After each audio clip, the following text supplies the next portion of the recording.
Indian premier ലീഗിന് ശേഷമുള്ള രണ്ടാമത്തെ വലിയ കായിക മാമാങ്കമായ പ്രീമിയർ ഫുട്സാലിന്റെ രണ്ടാം സീസണ് ആതിഥേയത്വം അരുളിക്കൊണ്ട് ദുബായ് സ്പോർട്സ് കൗൺസിൽ തങ്ങളുടെ സഹകരണം അറിയിച്ചു. 2 സെമി ഫൈനലുകളും ഗ്രാൻഡ് ഫിനാലെയും അടങ്ങുന്ന 3 മത്സരങ്ങളാണ് ദുബായിൽ സംഘടിപ്പിക്കുന്നത്. ഓഗസ്റ്റ് 4 നടത്തപ്പെടുന്ന മാച്ചിന് ദുബായ് സ്പോർട്സ് ചാനൽ സ്പാനിഷ് കമ്പനിയായ മീഡിയ പ്രോയുടെ സഹകരണത്തോടെ ഔദ്യോഗിക ബ്രോഡ്കാസ്റ്റിംഗ് പങ്കാളികളായിരിക്കും.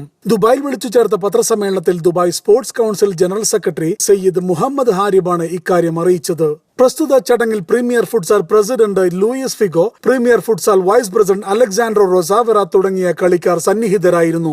ഇത്തരമൊരു ടൂർണമെന്റ് സംഘടിപ്പിക്കുന്നതിൽ തങ്ങൾക്ക് വളരെയധികം സന്തോഷമുണ്ടെന്നും ഇതുവഴി തങ്ങളുടെ രാജ്യത്തെ യുവതലമുറയ്ക്ക് ഇത്തരത്തിലുള്ള കായിക വിനോദത്തിൽ ഏർപ്പെടാനും അതിന്റെ പ്രാധാന്യം മനസ്സിലാക്കാനും വഴിതെളിയിക്കുമെന്ന് കരുതുന്നതായി സയ്യിദ് മുഹമ്മദ് ഹാരിബ് അഭിപ്രായപ്പെട്ടു. പ്രീമിയർ ഫുട്സാൽ ആരംഭിച്ച വർഷത്തിൽ 25 ദശലക്ഷം ആഗോള കാഴ്ചക്കാർ എന്നത് രണ്ടാം സീസണിൽ 100 ദശലക്ഷമാക്കി ഉയർത്തുകയും ദുബായ് സ്പോർട്സ് കൗൺസിലുമായുള്ള സഹകരണം തീർച്ചയായും ഇന്ത്യയിലെ ഇത്തരമൊരു കായിക മാമാങ്കത്തിൽ ആഗോള ശ്രദ്ധയാകർഷിക്കാൻ സാധിക്കുമെന്നും Premier Futsal managing director Dinesh Raj വ്യക്തമാക്കി.